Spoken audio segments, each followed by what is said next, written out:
Welcome, everybody. Thank you for joining us for Relationship Building and Fundraising.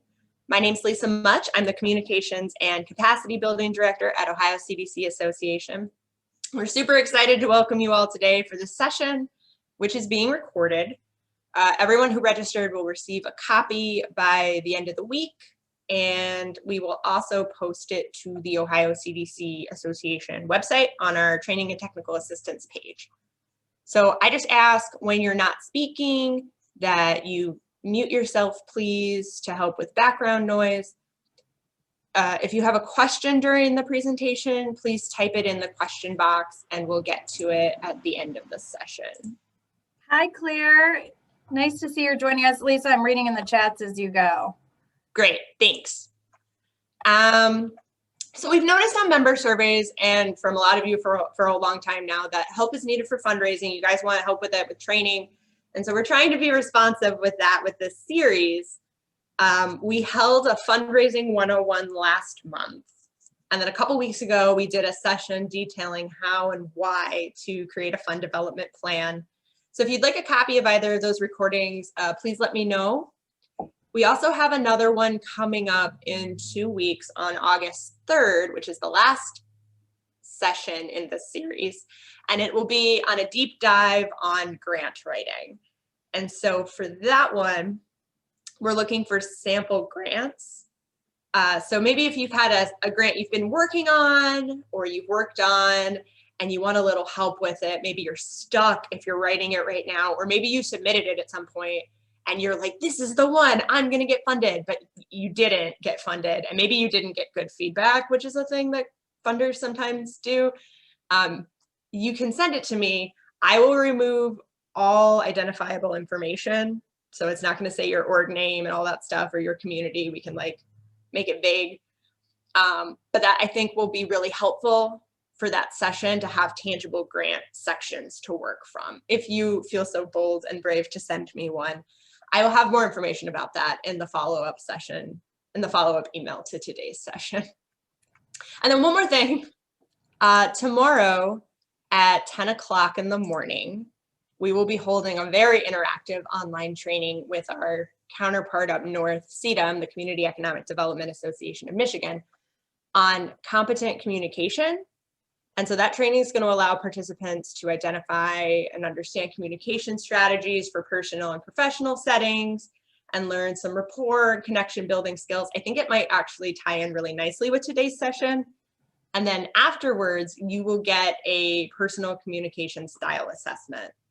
And I've attended a session with Trey, who will be leading it before. I know it's going to be great. I encourage you to check it out tomorrow morning if you have time. It's free for OCDCA members. And like, I went into that session thinking we will bridge the Michigan-Ohio divide, like we will come together. But Michigan does have like a lot more people registered. So if you have time, we can show up and be Ohio for that. I'll send info with the follow-up email as well. All of that said, let's get started with today's session. Which is relationship building and fundraising. We should have time for questions. We're trying to save them for the end if we can, but please type them in the chat either to me or everyone and we'll get to them. But at this point, I would like to pass it off to Amanda Crawford, Ohio CDC's Membership and Development Director, to lead this session. So Amanda. Welcome, welcome, good morning. I'm gonna share my screen real quick before we get started. I am going to give you a small disclaimer.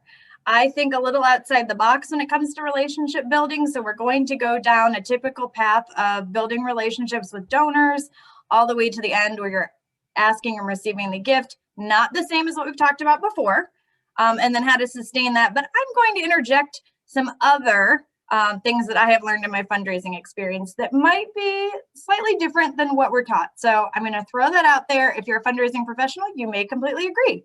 So I am going to share my screen. Bear with me while I back up to the first slide. There we go.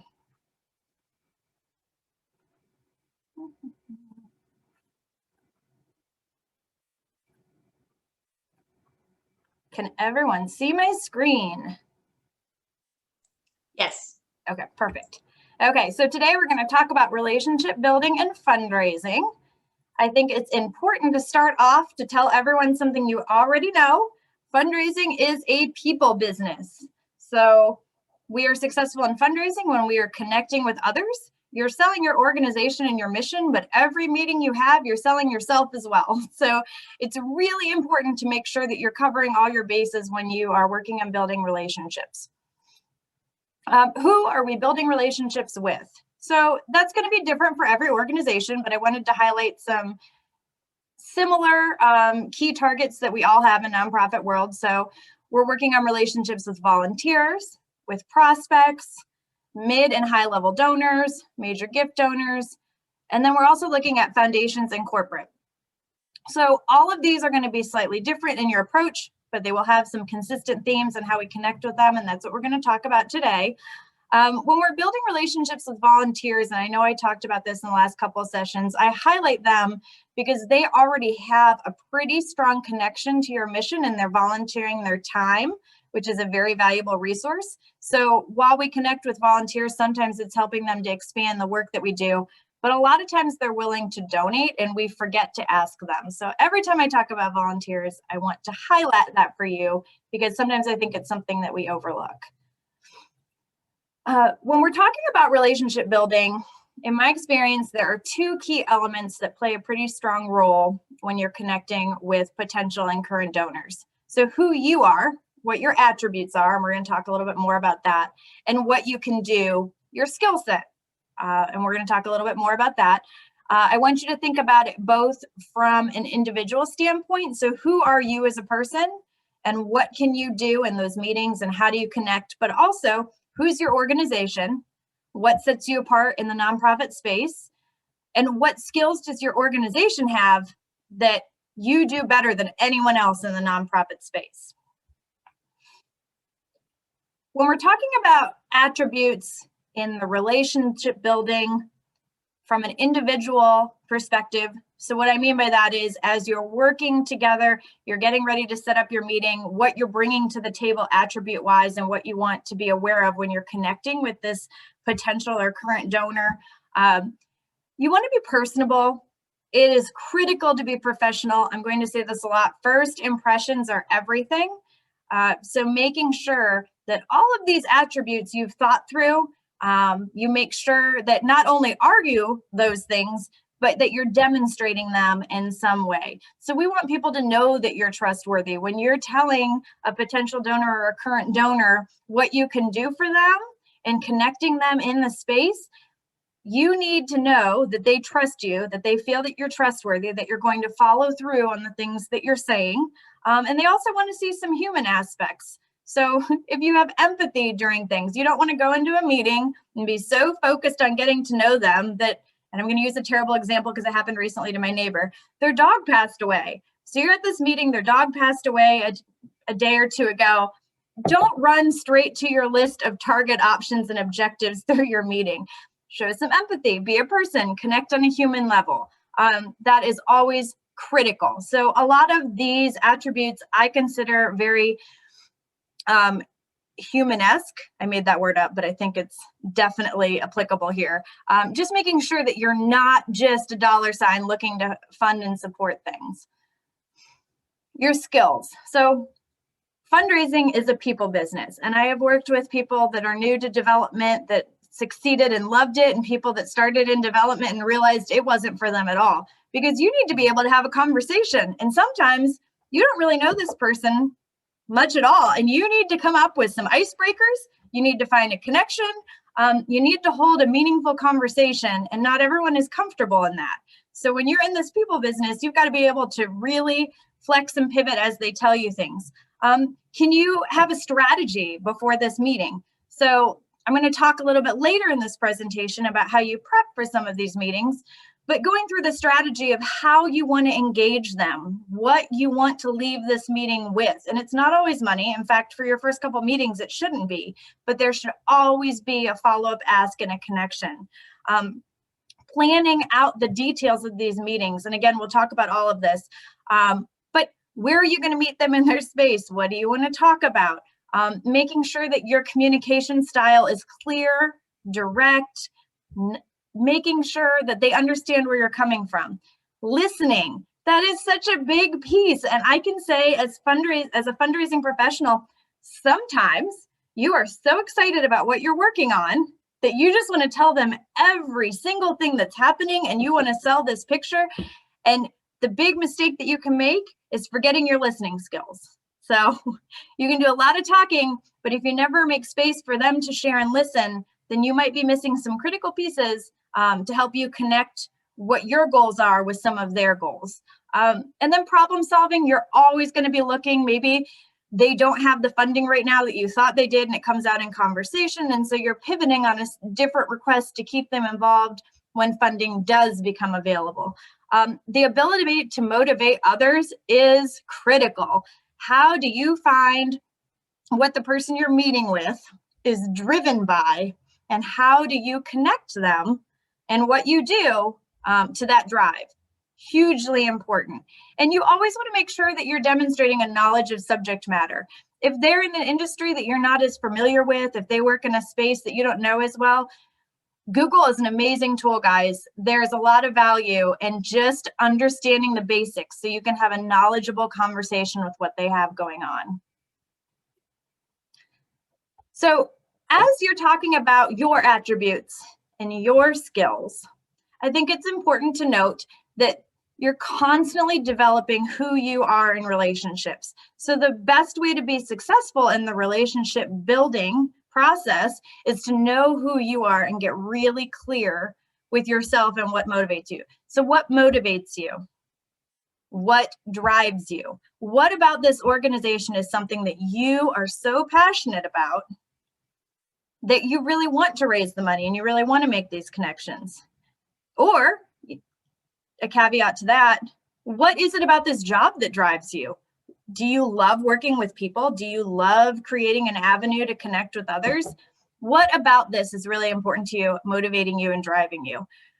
What are you passionate about? And again, it can be the organization, it can be the work that they do, and it should be, because it shows when you're meeting with people. You are selling something that you're passionate about, but also, are you passionate about working with others? Are you passionate about learning about people? Because you're going to be most effective in this space if you can ask questions, you can listen really well, and then share whatever that passion is and connect them and sell them and bring their passion forward.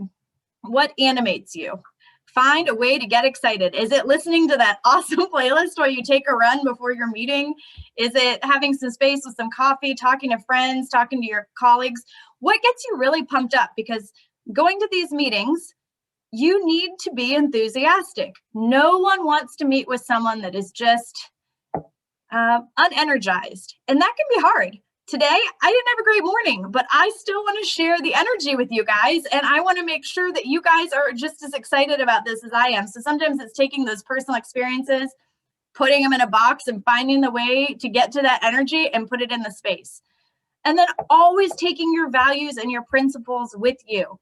So sometimes we're not aware of what those are. Get clear with the things that are important to you, because they will come across in your body language. They will come across in how you engage with things, certain topics. Just know yourself really well. And have a little brag moment as you're preparing for this. What sets you apart? What makes you different? Can you talk to anybody? Are you able to listen and get those key points that other people wouldn't listen to because you can really focus in?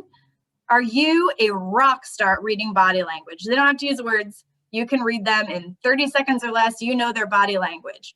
Or are you just really great at asking the right questions to paint the picture for you that also demonstrates your enthusiasm and your care to know them? All of these things, your attributes, your skills, and everything I just talked about define your personal brand. And when you're working with other people, your personal brand is just as critical as the brand that your organization is putting out there, because you're the one asking for the meetings. Do people get excited when they get a call from you? Do people know about you? Are you in the space? Have you built the relationships? Do people not know you? And so it's really hard to get a meeting because they don't know who you are. And then the absolute worst in fundraising, do people know you, but you had that one meeting that was an absolute mess? and you're really working to repair that relationship because it's translated through. And that happens. We all have our moments, but it's focusing on your personal brand and making sure that you're continuing to connect with people and set that straight. So we're going to talk a little bit about implementing the relationship pyramid. I heard this at a presentation several years ago, and I thought it made a lot of sense. We use pyramids for so many things to really get to that top key point. And this was just a great visual, I think, for me, and I'm hoping for you to kind of work through that process and what your goal is, right? So there's starting with the introduction and making a connection with that potential contact, whatever it is. It's figuring out what their interests are and how they connect with your organization's interests, maybe your personal interests. And then finding that space to connect all of those things to involvement with your organization and you. And as you're going through this process, ultimately your goal is to have a personal connection at the end. So yes, you want them to believe very passionately in your mission and your organization and the work that you do, but you also want a personal connection. So when you pick up the phone and call them, they're excited to talk to you. You want to know the things about them that are personal. You don't want to talk a ton about yourself, but you want them to know you as a person too. So sharing some of that real basic personal information is useful. And at the end, and we're going to talk about this more in detail in a little bit, at the end, your goal is a personal connection that people are really excited to be connected with you and to talk with you and get in your space and find out what's happening. So how many of you, oh, a lot of you don't have your camera and I can't see it, but okay. Lancaster group, it's up to you. I want you to raise your hand if you have ever heard about the 6 ways to make people like you. Have you heard this in other presentations or experienced it in some way?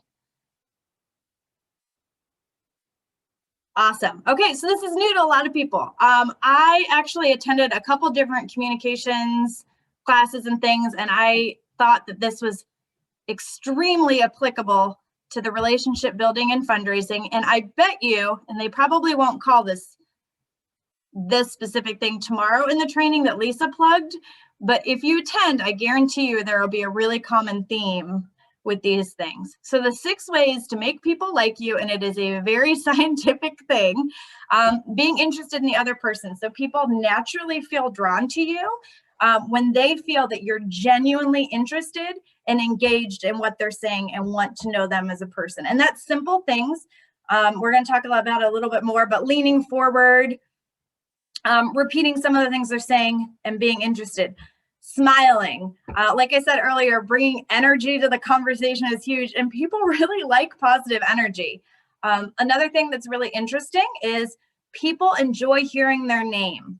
You wouldn't think about it, but when you use their name throughout a conversation sporadically and just sprinkle it in, people feel extremely valued. Encouraging others to talk about themselves. People, if you don't know this already, everyone loves to talk about themselves in some way. Some people say they don't, but if you can find what they're passionate about, they will talk to you forever. And if they feel like the next step, you're listening, this is huge. You're likable. And the other one is make the other person feel important. What I want you to hear about all of these 6 things is that they are all helping someone feel when they're talking to you. So another piece to remember, when you're engaging with someone, you're sending them a packet, you're talking to them. When they leave, they are going to remember, most importantly, how they felt when they were around you. So you want them to feel important. You want them to feel encouraged. You want them to feel heard. You want them to leave with some really good vibes because that is a critical piece. And if you read the science, feelings dictate a lot of decisions more than we even realize that they do. So 6 ways to make people like you. Help them feel good and be very aware and in the moment when you're with them. We are now going to talk a little bit about the 4 phases of building relationships. And I'm going to break down each phase more critically to think through so you have a really good idea of how to incorporate this into your day-to-day experiences as you're working with current donors, potential donors, and those in the community. So the 4 phases: starting the relationship. So that's either initiating contact with a new individual or foundation or corporation, or it's re-engaging in some way with a contact or donor that we may have lost touch with. Strengthening and developing the relationship, translating your relationship to gifts. So taking all of those good feels and the great energy that you're creating in that contact and connection that we talked about, translating it to actual dollars of support, and then finally sustaining the relationship. So how can we continue this connection that we built so that we have consistent repeat donations, consistent connection with them, continuing to incorporate them in the organization in a variety of different ways. And another place that we always want to think about as we continue to build and strengthen this relationship is how can we work with our connections and donors to expand the network we already have. So as you're sustaining the relationship, how can we bring in other like-minded people in their circles that might be just as enthusiastic about supporting us? So when we start the relationship, I think it's really important, and I'll say this a lot, first impressions are everything. So be mindful of your dress, make sure that you're put together. If you're there first, be mindful of how you're waiting. I oftentimes in personal experiences will be early to things so I can see other people, or I'll be late to see how they wait for me. If any of you do any hiring, it is common practice to have your interviewee wait a little bit in the office and to observe their body language and what they're doing. And oftentimes corporate and foundation donors really like to view how you're waiting for them, your body language, how you carry yourself. So just make sure that your first impression is important. And once they engage with you, we'll talk a little bit more in a minute, making sure that you are completely engaged when you first meet them and covering those feel-good moments for them so you can have a really good start to your meeting. Preparing for your meeting is critical. Sometimes it's some background, sometimes it's taking a look at the organization they work at. It's definitely putting together some materials and talking points so they have a takeaway after your meeting. And when you're meeting with someone for the first time, be clear on your objectives, be clear on who your audience is, make sure that there is substance to what you're talking about, be mindful of their time constraints. So if someone comes in and tells you they have a hard stop at a certain time, or you've set this meeting for 30 minutes or an hour, make sure that whatever you're talking about, you stick to that and you respect their time. And transparency is key through all of this. So just being very open with them. When I'm talking about being clear on objectives, I mean for this specific meeting. I do not mean, hey, I'm so excited to meet you. I'm hoping we can talk, and I'm hoping that we can get you to give us $25,000 by the end of the year. That's not what I mean. I mean, your objectives for this first meeting are to get to know them, to share what your organization is doing, to hear what they are interested in individually, or what their company might be looking for. So your objective in this meeting is to find common interests and really get to know them better as a person. So when we're preparing, if you're going to a meeting, you should be doing preparation for everything. And step one is knowing the other party. So LinkedIn was the best tool that I think people put together for those of us trying to meet people, because the first thing you want to know is what their professional background is. Do a deep dive. If you can find them on LinkedIn, maybe do a Google, figure out what they've been involved in. It can help you a lot in knowing what their skill set is and knowing what they're looking for. Also, depending on where they've been, there might be a conversation starter there. Maybe you worked there. Maybe you used to do volunteer work where they used to work. But finding both the understanding of what their professional background is and what they put their time in, and also finding some commonalities if they exist. Education background, that really helps to know, again, the person, figuring out where they went. A lot of times, if you share the alma mater, that's a big deal. People really appreciate that. And again, You're looking to know them, but you're also looking in the back of your mind for potential icebreakers for that first meeting. What do we share that I can kick up and have a conversation on, and really find that comfort level to start talking? Where do they live? Is there a neighborhood that they're in that really stands out? Neighborhoods can also really tell you a lot about people depending on where they are, and I won't dive too far into that. That might be gray area, but like if you live in Clintonville, that says a lot. You really like to engage with people. Neighborhood is important. I worked at a nonprofit in Clintonville, and I would say we really learned that within the neighborhood, social impact was a huge interest for a majority of people that live in Clintonville. But knowing where they live is another great way to have an icebreaker to start and talk about what they are, and also might give you some insight into some of the things that they really care about. Determine any current events that are happening or industry trends affecting them right now. They may come up in conversation.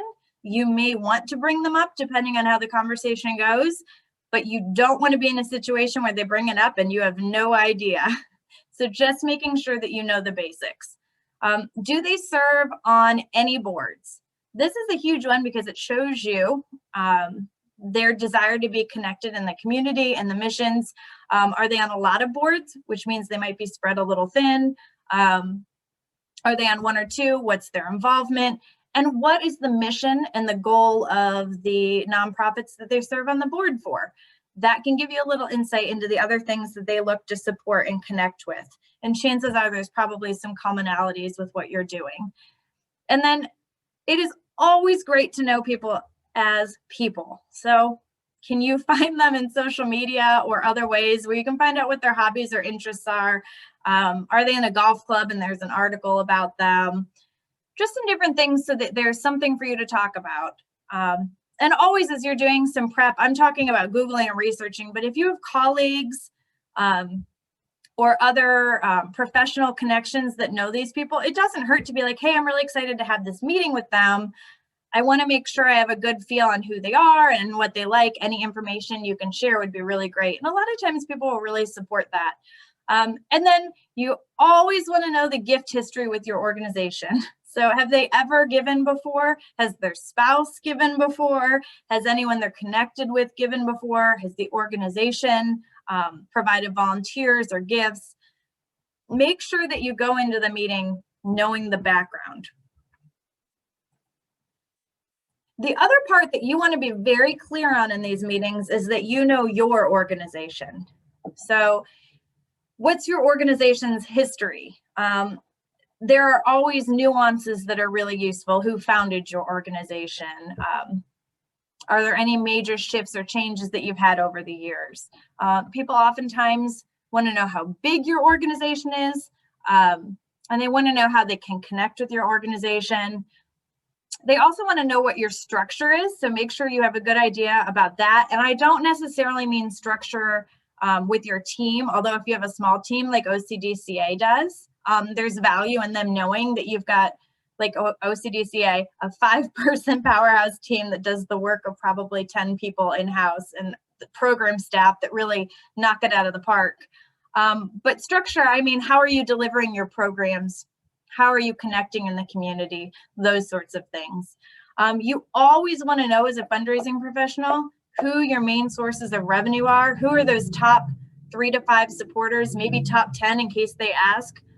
But that should be really clear and transparent knowledge. A lot of times, if you have an annual report from the previous year, it's a great thing to share so they can see what your support makeup is. Always know what your main expenses are. Donors are always wanting to know how their dollar is going to impact you. Are your main expenses program implementation? Are your main expenses overhead? Is there something in the middle? They want to know how you're distributing your funds. Is your organization efficient? What are you doing really well? And how are those processes helping you to deliver your services?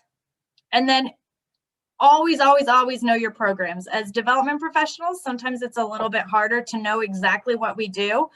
For instance, I could give you a rough overview of each program that we have and what our goals are within those programs, but I don't know the inner workings. I'm not doing that on a day-to-day basis.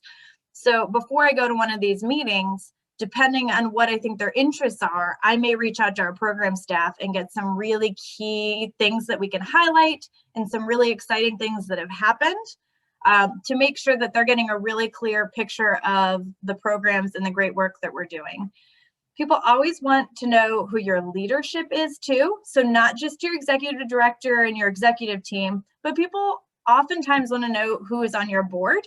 There is some value in seeing if some of your board members are connected to the network of the person you're meeting in some way, because they want to know who's helping drive your organization forward. And then most of you should have, I hope, a strategic plan. And they're going to want to know what your vision is for the next 5 years. So where are you today? And what are your stretch goals? And what are some of the things you're looking for in the next 5 years? And how can their support help you to start moving along that path to achieve that? And then always know what your organization's position is in the nonprofit space. What are you really good at that sets you apart from everyone else? What are some of the organizations that you work in partnership with? And some of the things you're accomplishing, but really be able to define your organization in the space that they're in.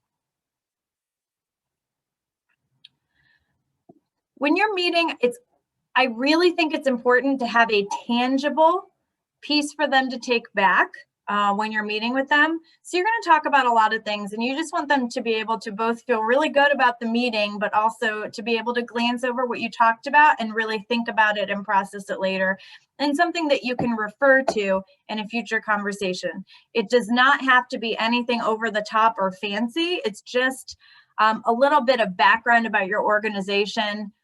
We'll talk about it in the grant session. There's always going to be a background section in your grants and a mission. It's going to be very similar when you're putting this together. So you should, as an organization, have a canned wording. The purpose of what you're doing, talking points, so those things that you really want to make sure that they know about, and gift history. This is just, so again, they have something tangible that they can connect your conversation with. When you're meeting with them in your initial greeting, and I know I'm throwing a lot at you, but I really want you to hear the common theme of having that connection, the emotional connection, the feel good, the understanding, the human aspect of this. In your initial greeting, make sure you're making eye contact. It seems really simple, which is probably why I don't love presentations in Zoom. I can't make eye contact with any of you, and I can't read you at all in Zoom. And when you're having these meetings and presentations, it's nice to make eye contact. It's nice for people to know that you're connecting with them. If you've ever been in a meeting where someone didn't make eye contact with you, it is strange, and you instantly feel sort of off kilter to what's happening. And whether they're nervous or shy or whatever it is, it almost gives you that disingenuine feeling when someone doesn't make eye contact with you. And 9 times out of 10, it's not the intent, but you want to make sure you're doing the opposite. You're making eye contact. They're important. Leaning forward and showing interest, having a firm handshake. In COVID times, we may not be doing as many handshakes, but when we get through this, a firm handshake is really important, and being very confident. Smile. I'll probably say that 50 more times. Smile. Be engaging. Be positive. And as weird as it sounds, tell them it's nice to meet them. Have a positive connection. That is your first chance to have the feel good in the moment. Once you have an initial meeting with them, you're going to sit down, you're going to start the conversation. All of your prep work is going to allow you to both read their body language, read your engagement, and have those icebreakers, because you don't want to run into a business meeting. People are people. So asking some of these questions, and these are just examples, but I am sure you guys do this in your everyday life, and it is simply just a way to connect with them on a human level. So I'm going to interject for a minute on these, where I said I was going to give you a slightly different perspective before we get it a little bit further. So I personally believe that fundraising is not a 9-to-5 job. No matter what you do, it's not going to happen. In your community, people need to know who you are. So these icebreakers are important in these meetings, but one of the things that you can do to set yourself apart in these meetings is to attend the events in your community up until now. So find out what some of those social gatherings are for some of the people. Go to some really exciting events downtown. Let them know who you are as a person and connect with them in the space on a regular basis before you ever get to this meeting. And if you've done that, you're more comfortable, they're more comfortable, and you're establishing more of that rapport ahead of time. So I know we like to consider our employment 9 to 5, but sometimes when you're in the people business, adding that extra touch and finding a way to do some fun things on your free time where you can also get in space in your community is really helpful. And I know everyone has mixed opinions about it, but for me in my career, in my space, it has made a huge difference in how I've been able to connect with people. So I digress a little, but I really wanted to put that in there because I think it is important to think about. The other thing I wanted to include in this presentation were some 25 tips for the fine art of conversation. I'm just going to cherry pick a couple of these that I think are really critical and to be mindful of. And I'm not going to read them all to you because I don't really enjoy being in presentations where everything gets read to me. But I do want you guys to take a look at them even after the presentation and see what you can glean and maybe a couple of things you can implement in your next conversation. So one of the things here that I think is really important is always asking open-ended questions. When you're having an initial meeting or you're having that engagement, asking yes or no questions are great, you're getting information, but asking open-ended questions gives you more information. So open-ended questions allows who you're speaking to add additional information to them, and it allows them to add more than the yes or no. So you're getting their feelings, you're finding out what's important to them. Interesting to note, when you ask open-ended questions, you can learn a lot about what's important to people based on how they answer the question.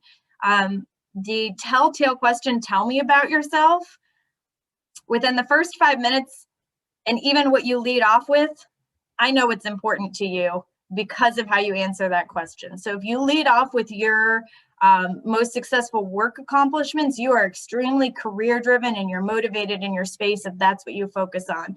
If you tell me about your kids or your family, you're very family driven, and that's something that's going to connect with you.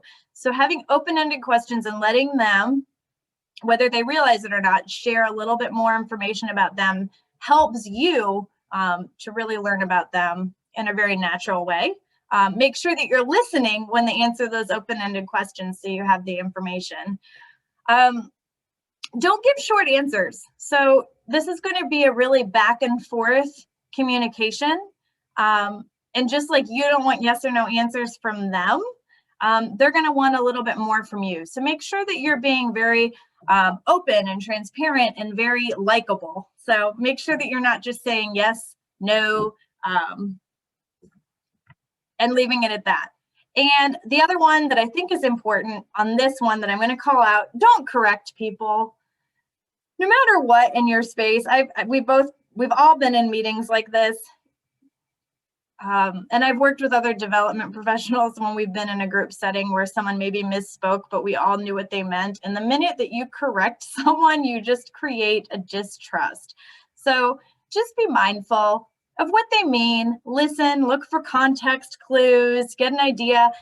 If something doesn't really connect, ask questions to learn more, but never correct them. I had an experience not too long ago where someone was corrected and it was very uncomfortable. So that's probably why that stands out to me as I'm going over the list with you guys. Hold on. There we go. We've talked a lot, but be positive and be enthusiastic. You're selling yourself. Another thing to consider, eliminate jargon. I don't know about your organizations, but OCDCA has a whole lot of abbreviations, and I've been here since September, and there are still times that I have to Google those abbreviations because I don't know what they are. I have no idea.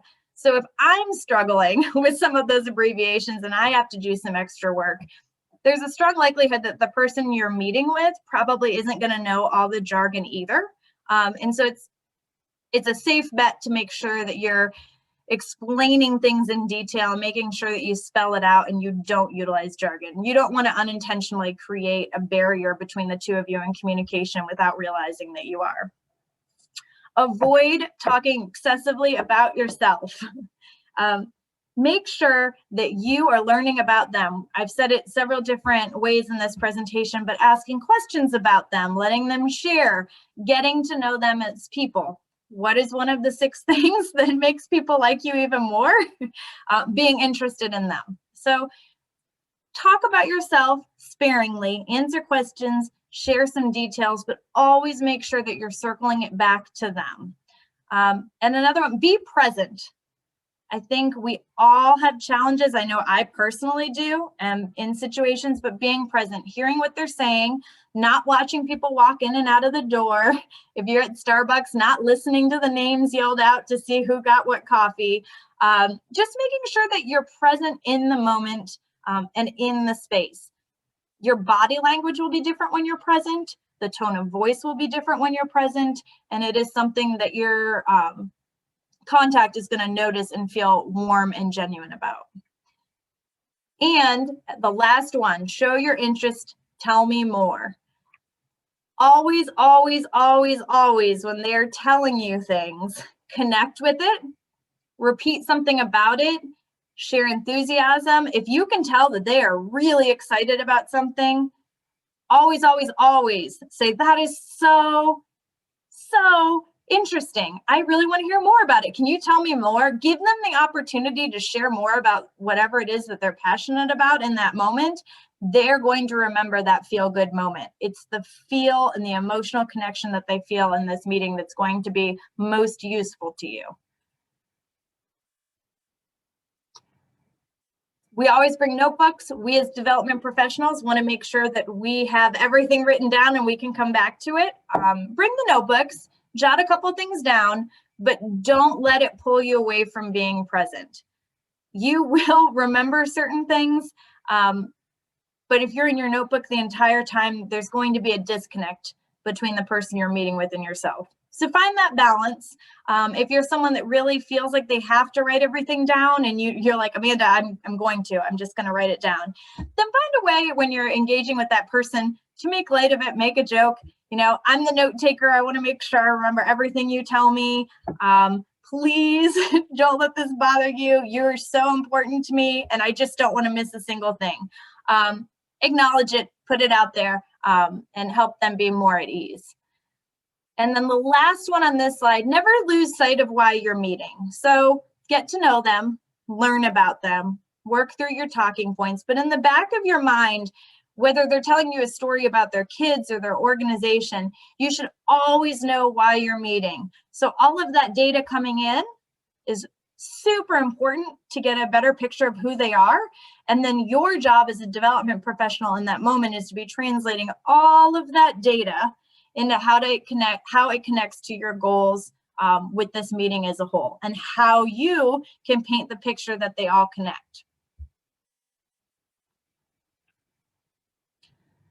So the next step in the 4-step relationship building process is strengthening and developing the relationship. So you have that initial meeting, things go really well, you connect, you don't leave that meeting with another ask of some kind. So can I call you next week to talk about this? Hey, we have a really great volunteer event on Wednesday. Could you stop by?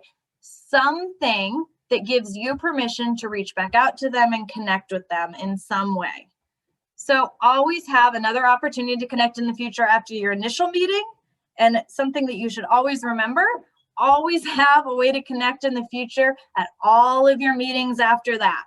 Can you give them a tour of a program that they loved? Can they come to an event? Can you pick up the phone and check in with them?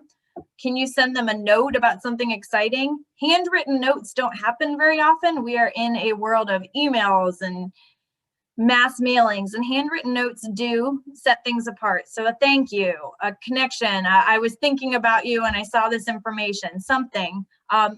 Provide them with Potential volunteer opportunities. I put meaningful on there because we don't really want to offer necessarily one of our funders, unless they're really passionate about papers and data, we don't want them to come in and help us file something. Maybe we want them to come in and volunteer and see how we engage with our clients. Maybe we want to see that, have them engage in how we plan out a specific piece of program engagement.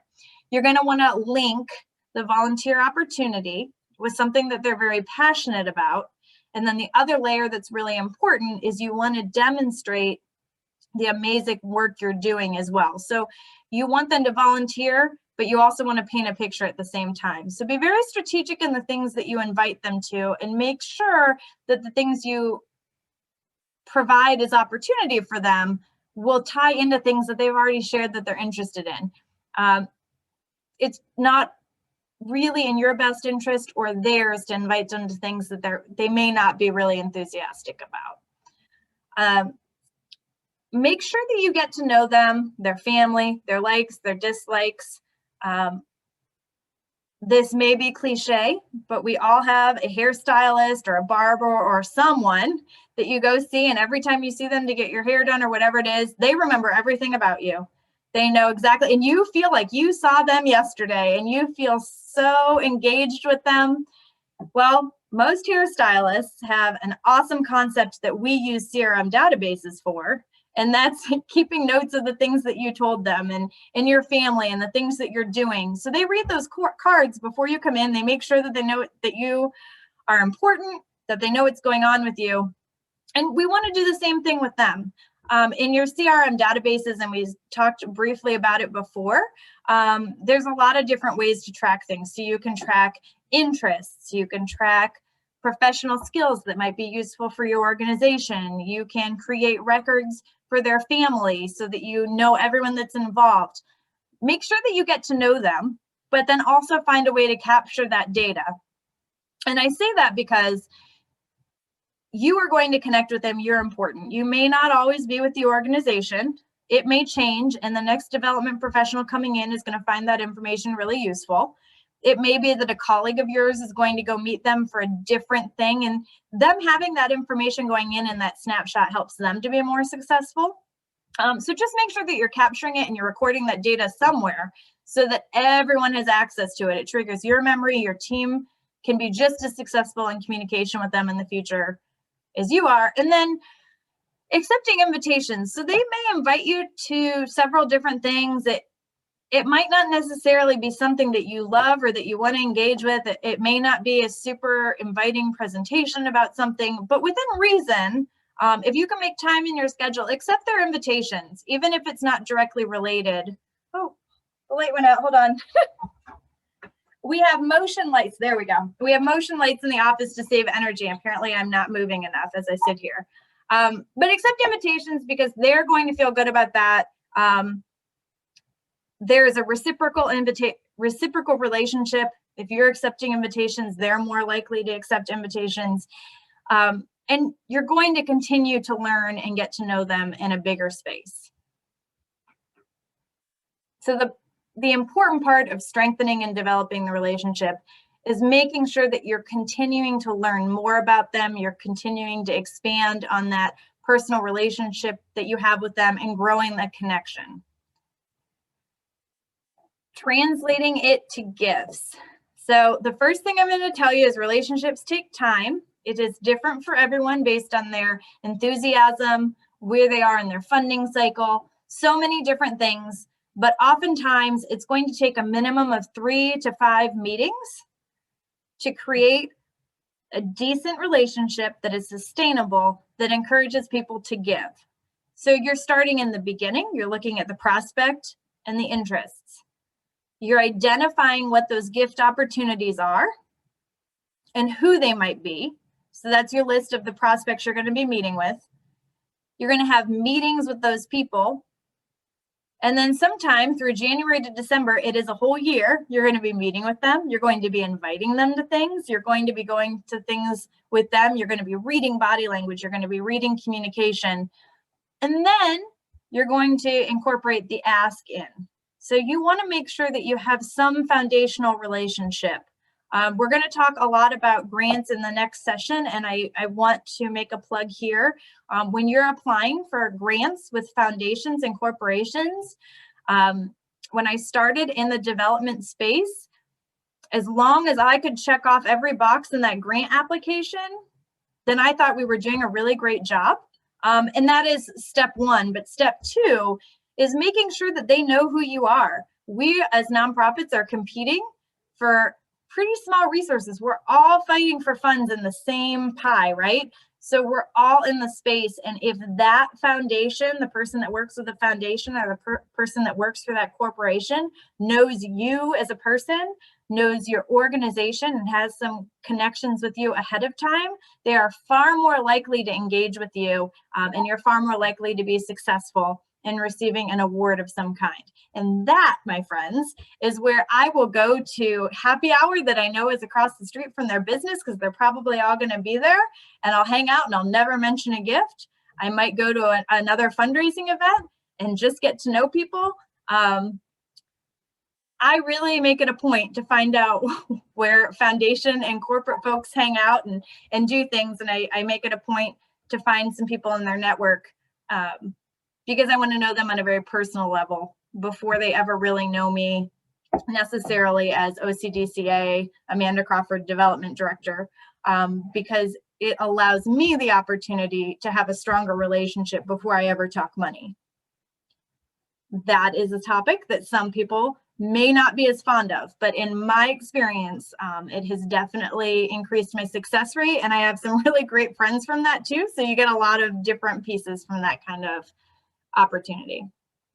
So when we are making the connection, it is our job as development professionals to paint the picture of why this specific donor and their interests are the perfect match for our organization and our programs. So all of your meetings, all of the knowledge you're gathering, all of the things come down to this.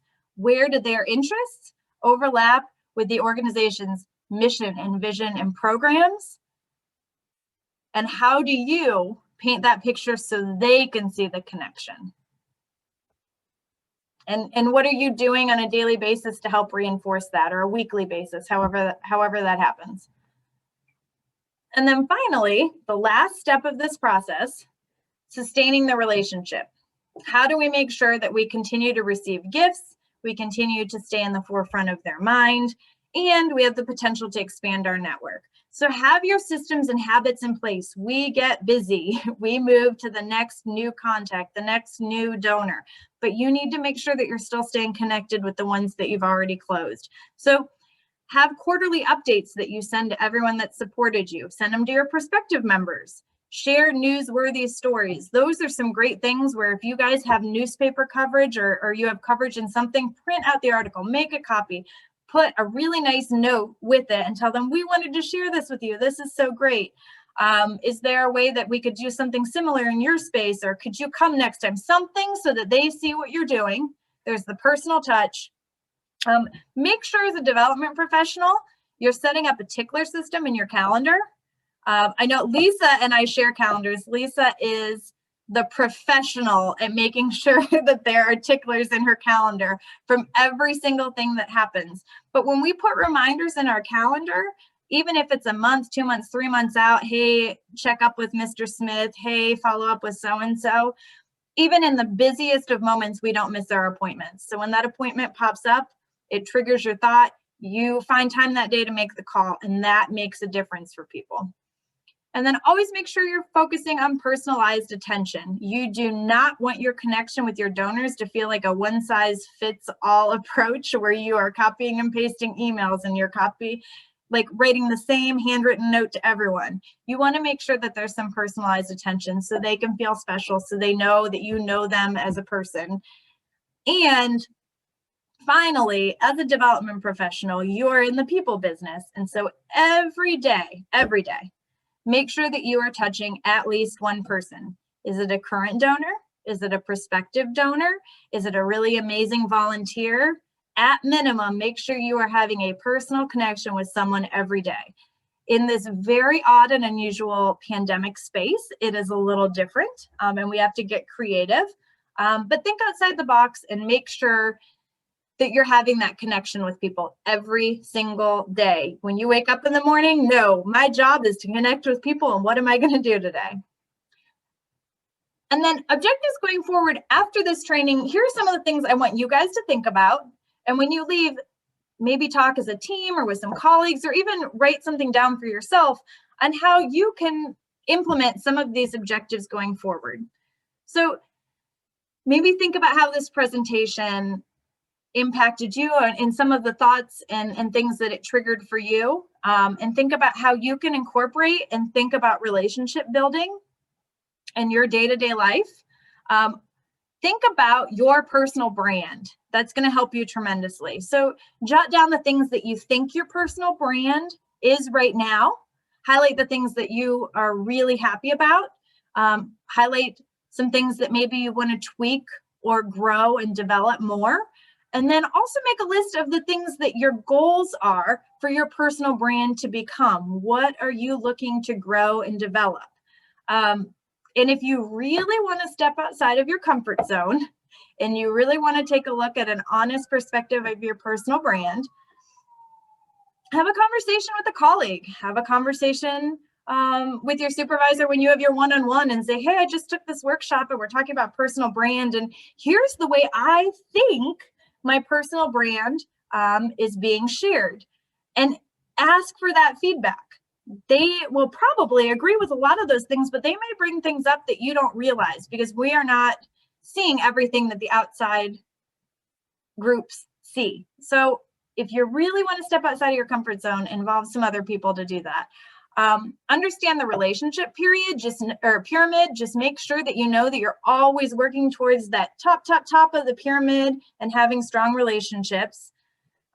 Incorporate the 6 ways to make people like you. My guess is you're probably doing a lot of them already because it's human nature, but it's helpful when we know them and we're more cognizant about them and more intentional about them in some of the situations where we're a little nervous or are slightly outside of our comfort zone.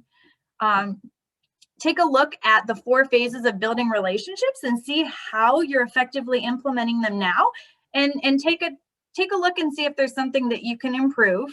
And finally, know how to deliver the joy of philanthropy. And what I mean by that is figure out how you can share that good, warm and fuzzy, awesome, positive, enthusiastic feeling a little bit more day to day with your people. And I know I used this quote before, but just a reminder, fundraising is the gentle art of teaching the joy of giving to others. So just keep that in your mind. And when you're having those frustrating moments, remember that it is a joy to bring this stuff in, and it is amazing, and you really are impacting the community. And how can you share that a little bit more? So thank you guys for listening, and we'll make some time for questions. Thank you, Amanda. If you've attended a webinar with me recently, you probably know what I'm about to say, but I'm going to encourage you to stretch because you've been sitting for at least an hour, probably. This also gives you time if you have questions. I have a few questions, but if you have questions also, please type them in the chat. While you're doing that, I want to do a little promo right now and let you know that we're gonna hold our 37th annual conference in just a couple months. October 6th through 8th, we'll be in Youngstown. Registration's gonna open, what day? Thursday. And it's gonna be in person, but it's gonna be hybrid also. So there'll be in-person stuff. If you can't attend in person or you don't want to, there's virtual components. We're super thinking about safety and COVID. So hopefully you can join us one way or the other. Okay. As questions come in, here's a question. So you're talking about being energetic, and like, what if I'm not uninterested, but I'm pretty introverted and I'm more anxious? Like, how do I prepare for a meeting? Okay, so that is definitely a thing. Although I will say it is less usual to have an introvert in this role, but we have a lot of them because numbers and data are also a really critical part of this. So if you're more of an introvert and you want to make sure that you're expressing interest and that anxiety is really, you're feeling it internally. So I'm going to say a couple things that's going to sound cheesy. So the first thing is, as basic as it comes, take a deep breath, shake it out. I'm learning, if you're really anxious, drink a little less coffee because it will, in fact, only amp up your anxiety. But have a little self-care that morning to make sure that you're in your best place. So that's the prep, right? Get okay, feel okay with your anxiety. Don't have the negative attention to it. Get loose and get okay. And then when you're with that person, be present in the moment and just remember your plan is to verbalize what you're interested in, right? So even if we're really nervous, we can loosen it up, we can lean in a little bit. Those are things we can just tell ourselves to do. We can hear, and then as we're hearing things, find those spaces where you can repeat what they're saying and ask a question. Because if you're an introvert, you're pretty analytical. Here's the caveat that I've learned from some really amazing friends that are introverts. You are far less likely as an introvert to have those analytical questions in the meeting. It's probably not going to happen because you like to prepare and think through a lot of things. So when you're doing your prep work about who they are, their interests, their background, their education, their hobbies, their likes, maybe jot down a couple questions that you think might be applicable and prepare yourself in that space to ask for questions so that you are more comfortable. And when all else fails and you don't have a specific analytical question, repeat what they said and simply say, that is interesting. Can you tell me a little bit more about that? That's it. Tell me a little bit more. And they know you're engaged and they care and you don't have to think a ton.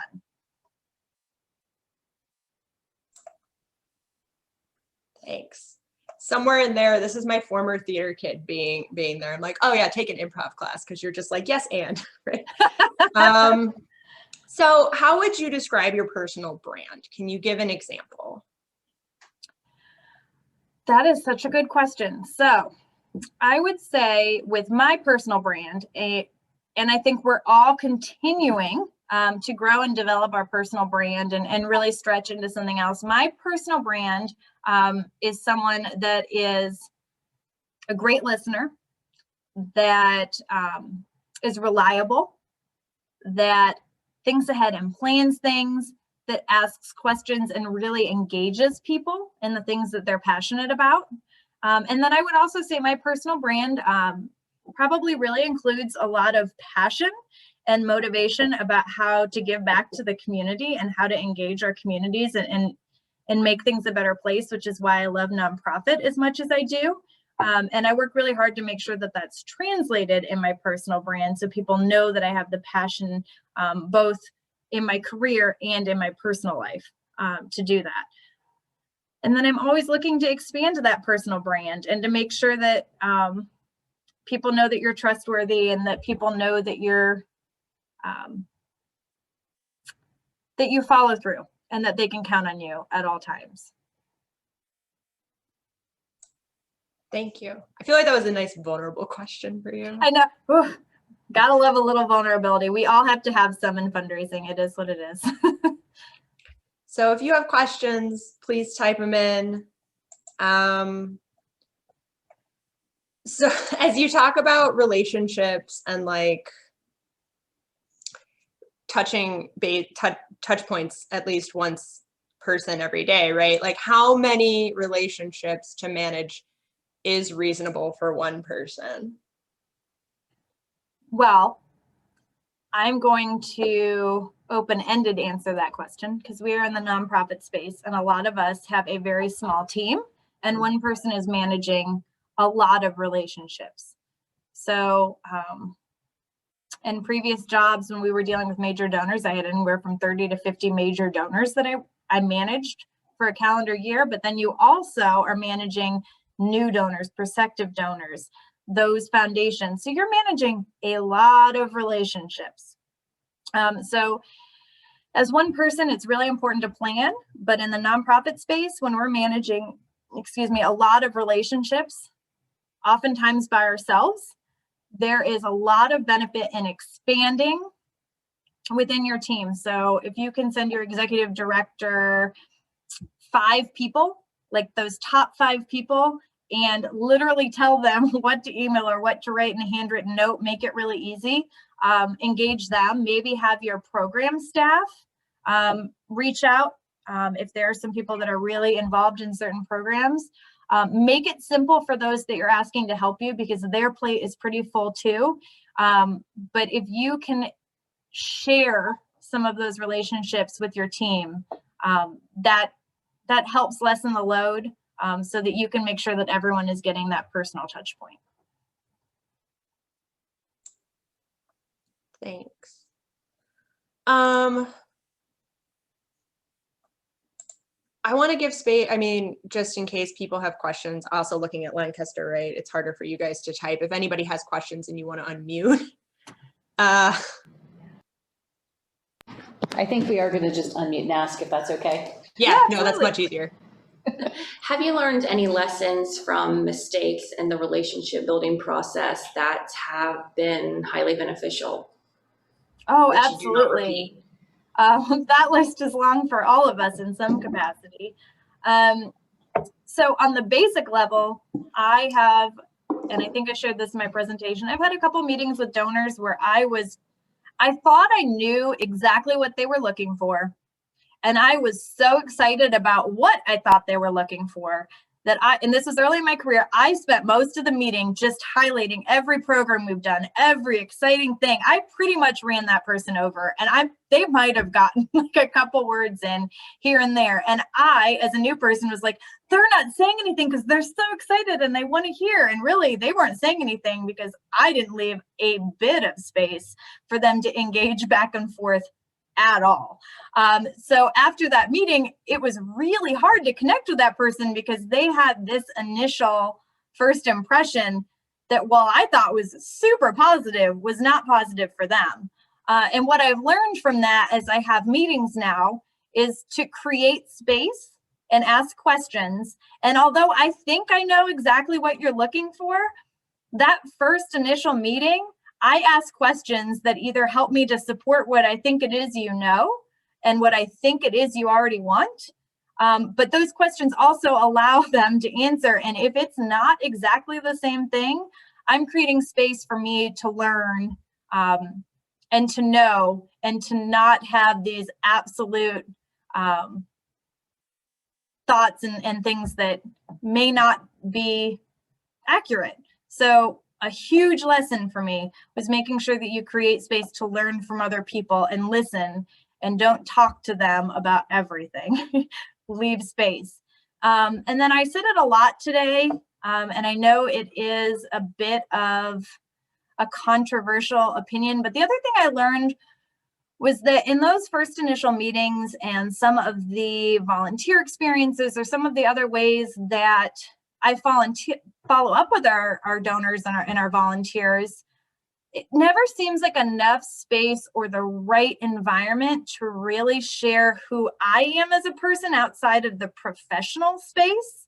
And the same with them. And so for me, I have had a lot of success finding out where I can be and where I can engage with people on a more personal, outside of the professional environment space. Now, I say that because you're still in some way acting professional, because they're going to remember this moment of you. So you're not going to be, I'm going to sound like my grandma, loosey-goosey, and you're not going to be out there partying it up and having a great time and not thinking about it. But you can let your guard down a little bit more, and you can learn about them and share a little bit more about you in a space where there's no pressure to specifically talk about the organization or the program or other things. And that has always been, the more that I do that, the better my relationships are. I pose that in the middle of a pandemic world, which has made that ridiculously challenging. But as things are starting to open up, I'm hopeful that we can start being able to engage in different spaces.